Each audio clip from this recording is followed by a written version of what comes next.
प्रश्न ये उठता है कि अगर आज कांग्रेस का जो प्रत्याशी एक जमाने में था लेकिन अब वायनाड का हो चुका है, उनसे पूछे कि भैया बबनपुर कहाँ है, अगर वो बतला दे तो मान जाए। ये तो जनता भी जानती है कि बबनपुर कहाँ है कि वो नहीं जान पाएंगे। अमेठी लोकसभा क्षेत्र इसलिए जानते हैं क्योंकि उन्होंने ये मान लिया था कि हमें मात्र 5 साल में एक बार आना है, ऐसे ऐसे करके हाथ दिखाना है, लोगों का वोट पाना है, फिर चंपत हो जाना है। करते अजय दुबे हमारे साथ जुड़ गए। अजय दुबे ग्राउंड से रिपोर्ट कर रहे हैं। अजय, अब तो अमेठी की आबो हवा बदल चुकी है। साल दर साल जिस तरीके से स्मृति ईरानी ने अपनी पकड़ मजबूत कर ली है वहां पर, और आज बड़े दावे ये दरअसल कि राहुल गांधी ने कुछ नहीं दिया अमेठी को, अब भगोड़े एमपी के तौर पर जाने जाते हैं। अजय, बिल्कुल तस्वीरों के संग बात करते हैं। देखिए स्मृति ईरानी, ये 5वां कार्यक्रम है आज के दिन का। लगातार अलग अलग हिस्सों में अमेठी के जा रही हैं, लोगों से संवाद कर रही हैं और बेहद एग्रेसिव अटैक कर रही हैं राहुल गांधी पे। साफ साफ कह रही हैं कि मैं मरने से नहीं डरती तो मैं भगोड़े राहुल गांधी से क्या कर डरूंगी, इस बात को कह रही हैं। इसके अलावा लोगों के बीच जाके लगातार उनसे संवाद कर रही हैं, उनको अपनी सरकार की योजनाओं के बारे में बता रही है। आगे बढ़ते हैं, तस्वीरें दिखाते हुए भी आप कोशिश भी करते हैं उनसे बात करने की। लगातार लोगों से संवाद कर रही हैं, आगे बढ़कर बात कर रही हैं, अपनी सरकार की योजनाओं में जो कुछ हुआ, कोविड के दौरान जो कुछ हुआ, तमाम उन बातों का जिक्र कर रही हैं। और लगातार स्मृति ईरानी लोगों के बीच जाकर बात कर रही हैं और चुनावों को लेकर जो पूरा मोमेंटम है उसे तैयार कर रही है। ये बात जो बार बार कही जा रही है कि चुनाव लड़ने के लिए वायनाड के बाद राहुल गांधी आ सकते हैं अमेठी को, उसको लेकर भी टिप्पणी कर रही है कि वो जो लड़ाने वाले लोग हैं, जो जाति के नाम पर, धर्म के नाम पर आते हैं, क्या उनको अमेठी की जनता फिर मौका देगी। जो कुछ 15 साल सांसद रहते हुए उन्होंने कहा, उसका भी हिसाब देने की बात कर रही है। तो लगातार अलग अलग हिस्सों में जा रही हैं। अब ये कार्यक्रम संपन्न हुआ, इसके बाद अब अगले कार्यक्रम के लिए बढ़ती हुई स्मृति ईरानी यहाँ से अलग अलग हिस्सों में लगातार, चाहे जो एकदम सुल्तानपुर से लगा हुआ हिस्सा हो, अमेठी के पास का, चाहे जो अयोध्या। जी बिल्कुल अजय, बहुत बहुत शुक्रिया हमारे साथ जुड़ने के लिए और तमाम जानकारी देने के लिए। तो देखिए किस तरीके से अजय दुबे हमारे सहयोगी जो है वो तमाम जानकारी दे रहे थे। लेकिन इधर गृह मंत्री अमित शाह ने गुजरात में चुनाव प्रचार का आगाज कर दिया है। अमित शाह ने अहमदाबाद में रोड शो कर लोगों से वोट मांगे और 400 सीटों पर जीतने का दावा फिर से दोहराया है। रिपोर्ट आपको दिखाते हैं।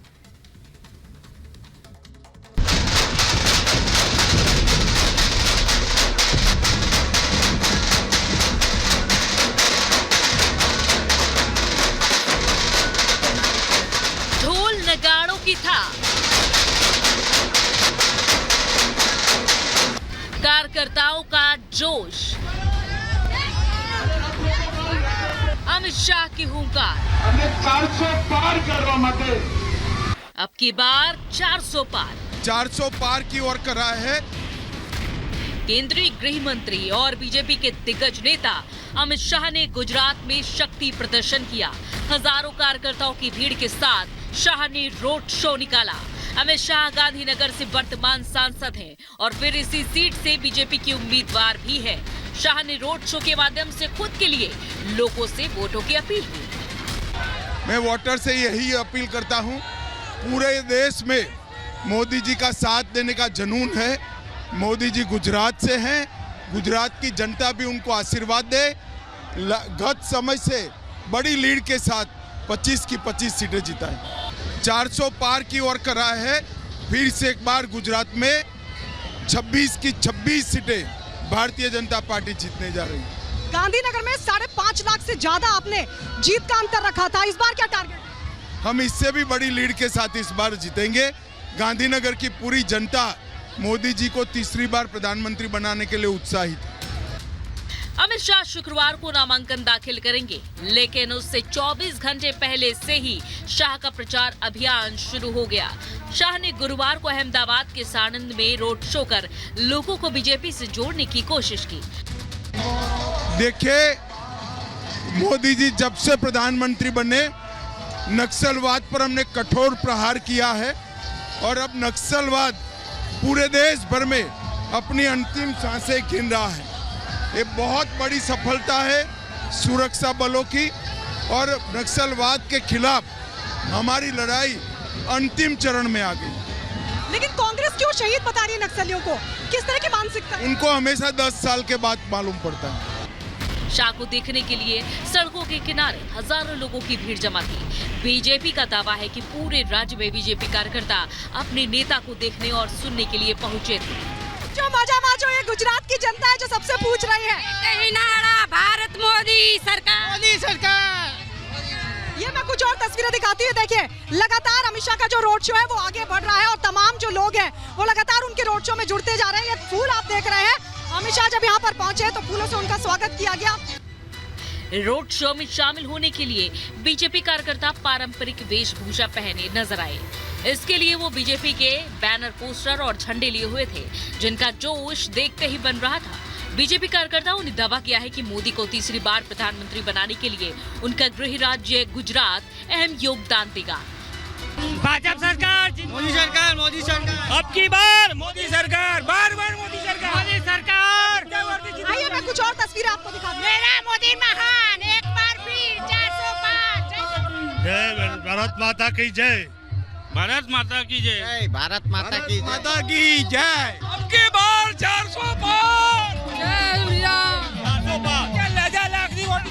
मोदी सरकार। गुजरात में लोकसभा की कुल 26 सीटें हैं। साल 2019 में इन सभी सीटों पर बीजेपी ने जीत हासिल की थी। बीजेपी इस बार भी सभी सीटों को अपने पाले में करना चाहती है, जिसके लिए मैदान में खुद बीजेपी के चाणक्य अमित शाह मैदान में उतर गए हैं। Bureau report, Republic Bharat. और सीधे रुख करते हैं गांधीनगर का, जहां से जुड़ रहे हैं हमारे साथ सहयोगी गायत्री 400 पार के टारगेट में गांधीनगर की या कहे तो पूरे गुजरात की क्या भूमिका रहने वाली है, जरा बताइए, क्योंकि आप वहां लगातार मूवमेंट कर रही है, घूम रही हैं। उत्साह कितना देख पा रही है लोगों में आप?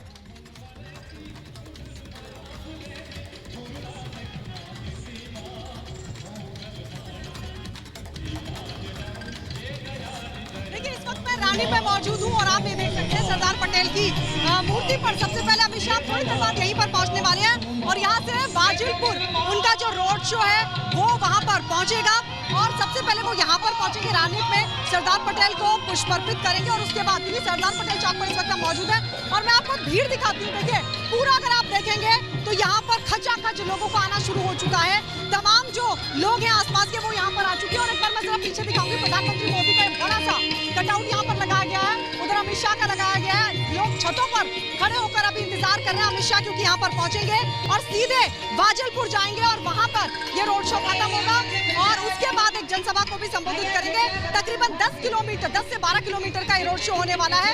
तस्वीरें मैं आपको दिखा रही हूँ। देखिए आपसे कुछ ही देर बाद, क्योंकि 4:15 बजे का वक्त रखा गया और उसकी जो तैयारियां हैं वो पूरी कर ली गई है। मैं कोशिश करूंगी कि नीचे भी जाऊं और लोगों से अगर मैं बातचीत कर पाऊं, क्योंकि आपसे थोड़ी देर बाद जब यहाँ पर पहुंचेंगे तो फिर यहाँ पर पहले पुष्प अर्पित करेंगे और उसके बाद यहाँ से रोड शो, एक बड़ी जनसभा को भी अमित शाह संबोधित करने वाले हैं।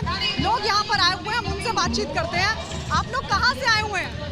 क्या बोला? कहाँ से आए हुए हैं? मैं यहाँ से हूँ, गुजरात से हूँ। गुजरात। हाँ। तो अभी अमित शाह यहाँ पर आने वाले हैं। अमित शाह आने वाले हैं। तो अभी क्या लग रहा है चुनाव में 400 पार करेगी बीजेपी इस बार। क्या करना बीजेपी को लेकर अब इस बार क्या उम्मीद है? हाँ, मैं बीजेपी के लिए खड़ा हूँ, उसको धन्यवाद कहने वाला हूँ। अंकल जी आपको क्या लग रहा है, आप यहाँ पे रोड शो के लिए आए हैं? આ બધું સારું છે। रोड शो के लिए आए हैं? આપણે ભાજપ કાર્યાલય જ હોવું જોઈએ। जब भाजपा में आएंगे? હા, આ જ હોવું જોઈએ।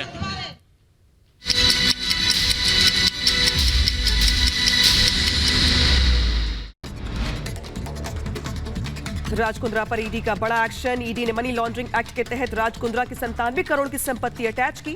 बिटकॉइन पाजी घोटाले में ईडी ने लिया एक्शन। मुख्यमंत्री मोहन यादव ने भोपाल में पूजा अर्चना की। भोपाल से बीजेपी उम्मीदवार आलोक शर्मा भी साथ में रहे मौजूद। अराउंड द वर्ल्ड सेलिंग प्रतियोगिता के लिए महिला दल ने पूरा किया अभ्यास। महिला दल ने मुंबई से लक्षद्वीप तक तय किया सफर। झारखंड के साहेबगंज में बेकाबू ट्रैक्टर ने महिला और उसके बच्चे को रौंदा। हादसे में बच्चे की मौत, महिला की हालत गंभीर। यूपी के बलिया में श्रद्धालुओं से भरी गाड़ी खाई में पलटी। एक ही परिवार के 3 लोगों की मौत। हादसे में 3 लोग बुरी तरह से जख्मी हो गए, अस्पताल में चलाया जा रहा इलाज। यूपी के एटा में तेज रफ्तार कार डिवाइडर से टकरा गई। 2 बच्चों समेत 4 लोगों की मौत हो गई। कई लोग बुरी तरह घायल हैं। मामले की जांच में जुटी हुई है पुलिस। यूपी के मऊ में ट्रेन की चपेट में आने से छात्रा की मौत। रेलवे ट्रैक पार करते हुए वक्त हुआ हादसा। मामले की जांच में जुटी पुलिस। पश्चिम बंगाल के पुरुलिया में खेत में लगी भीषण आग। खेत में रखे फाइबर पाइप में अचानक आग लग गई। दमकल की गाड़ियां मौके पर मौजूद, आग बुझाने की कोशिश जारी। महाराष्ट्र के सोलापुर में बिजली गिरने से पेड़ जलकर हुआ खाक। घटना से इलाके में मचा हड़कंप। हालांकि गनीमत ये रही कि किसी को नुकसान नहीं पहुंचा। यूपी के मथुरा में पुलिस और बदमाशों के बीच मुठभेड़ हुई। मुठभेड़ में 2 बदमाश घायल बताए जा रहे हैं। उधर मध्य प्रदेश के दमोह में भालू का 3 लोगों पर हमला। घटना में एक महिला और बच्चा बुरी तरह से जख्मी हो गए हैं। भालू ने मवेशियों को भी बनाया निशाना। बेंगलुरु में बीजेपी नेताओं और कार्यकर्ताओं ने पुलिस स्टेशन के सामने किया विरोध प्रदर्शन। कार्यकर्ताओं को परेशान करने वाले उपद्रवियों की गिरफ्तारी की मांग को लेकर यह प्रदर्शन किया। चेन्नई में फ्लाइट हुई रद्द। होने पर यात्रियों ने किया प्रदर्शन। संयुक्त अरब अमीरात में भारी बारिश के कारण उड़ानें हुई रद्द।